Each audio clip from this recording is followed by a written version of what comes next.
how much are you pulling back at NADA? The NADA piece of this was really a function of how much time we had already spent in the fall with a lot of dealers. And so, this wasn't any kind of punitive thing with NADA or anything like that. We met with NADA, Ed and I did, here a few weeks ago, and said, this is nothing to do with what we're doing here now with the company or being punitive or hard to deal with, any of that stuff. We want to be an easy company to deal with from a dealer standpoint, from an NADA standpoint.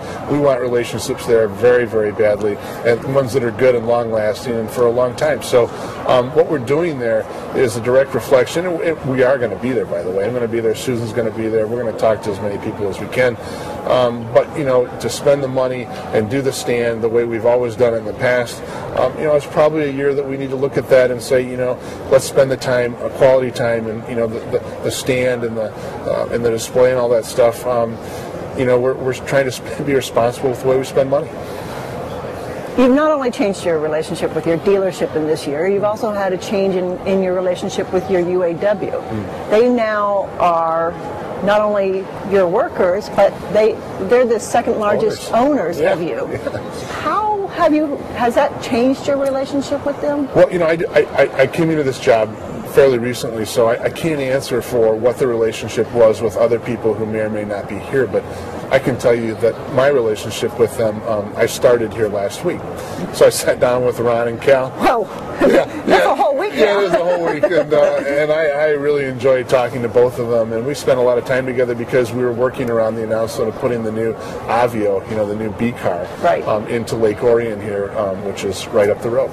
And so that was a big announcement for us internally with the workforce, with the plant. I happened to work in the plant, so it was emotional for me.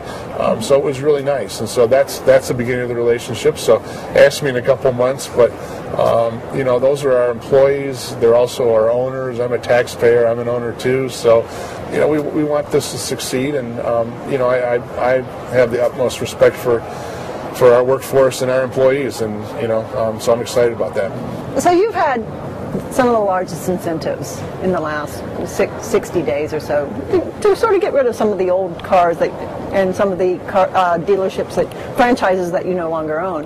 But how do you become profitable and earn market share without incentives? Well, let me give you a little bit of data on the last 30 days, okay, which is really, I think our sales and marketing team has done a tremendous job, and our dealers really have stepped up here. And so a little bit of data on this. We've increased our retail share by 7%. We've cut our inventories to record low levels.